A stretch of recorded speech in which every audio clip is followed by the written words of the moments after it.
ஆனால் விடுமுறை விடாத ஒரே இடம் வந்து வீட்டு சமையலாக இருக்காங்க. சூடா இருந்தா அப்பா சாப்பிடுவார், சுவையா இருந்தா அக்கா சாப்பிடுவா, கொஞ்சம் காரம் குறைவா இருந்தா தம்பி சாப்பிடுவான், இனிப்பு கூட இருந்தா தங்கச்சி சாப்பிடுவா. ஆனா மிச்சம் இருந்தாதான் அம்மா சாப்பிடுவாங்க. எத்தனையோ அதாவது சரி கைதட்டாலும் சரி உடனே செஞ்சிடணும், லேட் பண்ணக்கூடாது. அதுதான் சிறந்த மனிதனுக்கு அழகு. சார் இருக்கட்டும். நம்ம பல நேரங்கள்ல ஏதோ எங்கேயோ பேசுற பொருள் எல்லாம் நம்ம காதல் விடுது. ஆனா பல நேரங்கள்ல தினந்தோறும் அம்மா எத்தனையோ சொல்லக்கூடிய சொற்கள் நம்ம காதல் விடுறதே இல்லை. அம்மா கேட்கறாங்க, என்னை காதல் விடலையா, காதல் விடலையா, காதல் விடலையா, காதல் விடுறதே இல்லை. ஏன்னா பொருட்படுத்ததே இல்லை. தான் பட்டினியாக கிடந்தாலும் தன் மக்கள் பட்டினியோடு இருக்கக்கூடாது, அவங்க வயிறிலேயே சாப்பிடணும்னு நினைக்கிறப்ப பட்டினியா கிடந்தாலும் பிள்ளைக்கு பால் கொடுப்பா, பால் குடிக்கும் பிள்ளை முகம் பார்த்தே பசி மறப்பா, இளவட்டான பின்னும் என்ன தேய்ச்சி குளிக்க வைப்பா, உச்சி முதல் பாதம் வர உச்சி கொட்டி மகிழ்ந்திடுவா, நெஞ்சிலே நடக்க வைப்பா, நீலாவ பிடிக்க வைப்பா, பிஞ்சு விரல் நகன் கடிப்பா, பிள்ளை எச்சு சோறு திப்பா, பல்லு முளைக்க நெல்லு முனையில் மெல்ல மெல்லதான் கீறி விடுவா, பல்லு முளைக்க நெல்லு முனையில் மெல்ல மெல்லதான் கீறி விடுவா, உன்னையும் என்னையும் படைச்சதுங்க யாரடா, தெய்வம் ஒவ்வொரு வீட்டிலும் இருக்குதுன்னா தாயடா, ஆசைப்பட்ட எல்லாத்தையும் காசு இருந்தா வாங்கலாம், அம்மாவை வாங்க முடியுமா, நீயும் அம்மாவை வாங்க முடியுமா. இந்த நிகழ்ச்சியுடைய வெற்றி அம்மாவோட போட்டு காலத்துல அதுவே வெற்றி. அதாவது இதயத்தில் பூட்டி வைப்பதல்ல வாழ்க்கை, இதயத்தை பூட்டி வைப்பதல்ல வாழ்க்கை, இதயத்தில் அன்பை பூட்ட வைப்பதுதான் வாழ்க்கை. எத்தனை வரவுகளோடு வாழ்ந்தோம் என்பது பெருமை இல்லை, எத்தனை வரவுகளோடு வாழ்ந்தோம் என்பதில் பெருமை இல்லை.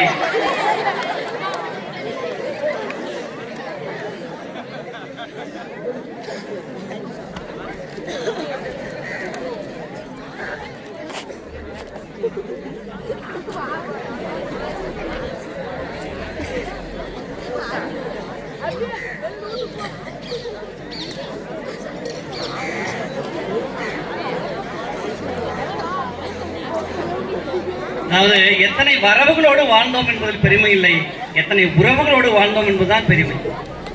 அதாவது குற்றம் பார்க்கின் சுற்றம் இல்லைன்னு சொல்லுவாங்க. எல்லா இடத்திலும் நிறைகளும் உண்டு, குறைகளும் உண்டு. குறைகளை தவிர்த்து நிறைகளை மட்டும் அவரிடத்தில் ஏற்றுக்கொண்டு வாழ்ந்தால் ஒவ்வொரு நாளும் ஒவ்வொரு மனிதர்களும் நமக்கு மகிழ்ச்சி கொடுப்பாங்க. ஆனந்தம் விளையாடும் வீடுன்னு ஒரு படம் வந்துச்சு. அது ஒரு காட்சி. ஒரு பெரியவர் தன் பேரங்கிட்ட ஒரு குச்சியை கொடுப்பார், ஒடின்னு சொல்லுவார். அந்த மாணவன் குச்சியை ஒடிச்சிருவான். 2 குச்சியை கொடுப்பார், 2 குச்சியை ஒடிச்சிருவான்.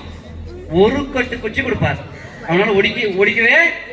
ஏன்னா ஒற்றுமையே வலிமை. இதைத்தான் இலக்கியங்கள் சொல்கிறது. அதாவது வாழ்க்கை என்பது நீ சாகும் வரை அல்ல, மக்கள் மனதில் நீ வாழும் வரை என்றார் அன்னை தெரசா. அப்படி நம்மோடு பிறந்து வாழ்ந்து மறைந்தாலும் நம் மனங்களிலே இன்னும் மறையாமல் வாழ்ந்து கொண்டிருப்பவர் தான் டாக்டர் ஏபிஜே அப்துல் கலாம் அவர்கள்.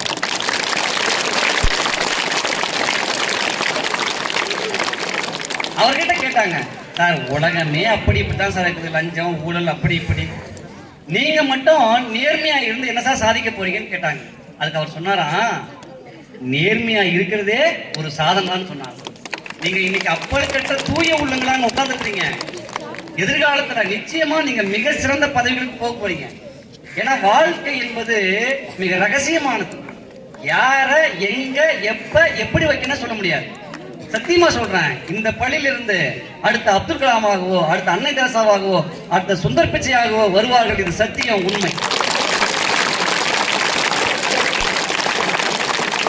கமலஹாசன் கேட்டாங்க, ஏன் இது உதாரணமா சொல்றேன்.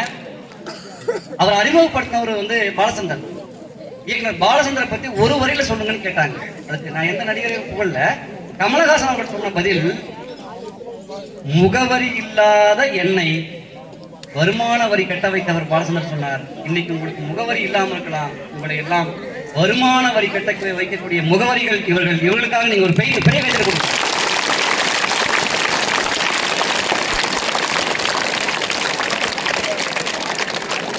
வாழ்க்கை என்பது ஒரு பட்டாம்பூச்சி மாதிரி தான். ரொம்ப இறுக்கி பிடிச்சனா இறந்துரும், லேசா பிடிச்சா பறந்துடும்.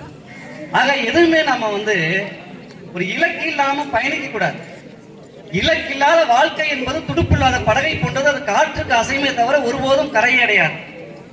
முள்ளில்லாத கடிகாரம் என்றது, முள்ளில்லாத கடிகாரம் ஒருபோதும் காலத்தை காட்டாது. அது காட்சி பொருளாகத்தான் இருக்கும். பிறந்து விட்டோம், மீண்டும் இந்த மண்ணில் பிறப்பெடுப்போம் என்பதில் ஒரு உறுதியும் இல்லை. பிறந்து விட்டோம் என்பதற்காக வாழ்வதில் ஒரு பயனும் இல்லை. வாழ்க்கை என்னும் சோலையிலே வசந்த மலர் பறிக்கணும், நாம் வாழ்ந்தோம் என்ற முத்திரை வரலாற்றிலே பறிக்கிறோம்.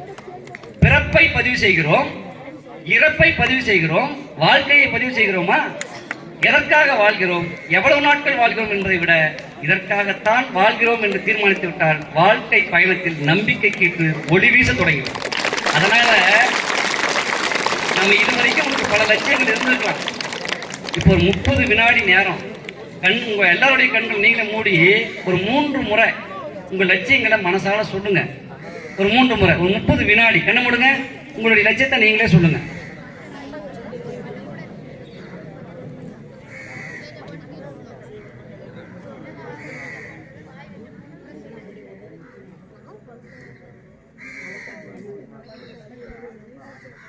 உறுதியா நடக்குன்னு நம்புறவங்க 3 முறை கட்டாயமா சொல்லுங்க. ஏன்னா எண்ணம் போல் வாழ்க்கை, எண்ணம் போல் தான் வாழ்க்கைன்னு பெரியவங்க சொல்லியிருக்காங்க.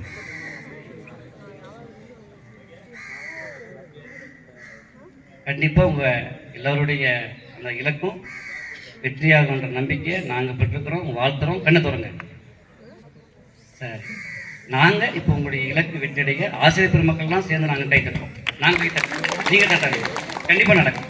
ஒரு 3 பேரை மட்டும் நம்ம கேட்க போறோம். முதல்ல ரொம்ப அழகா முதல்ல இருந்து ரசித்த மாணவி அவங்க உட்காந்துருக்காங்க. நீங்க சொல்லுங்கம்மா, என்ன உங்க லட்சியம்? கொஞ்சம் யோசிச்சாங்க. ஏன்னா நம்மளே இந்த பாடப்படுத்துறமே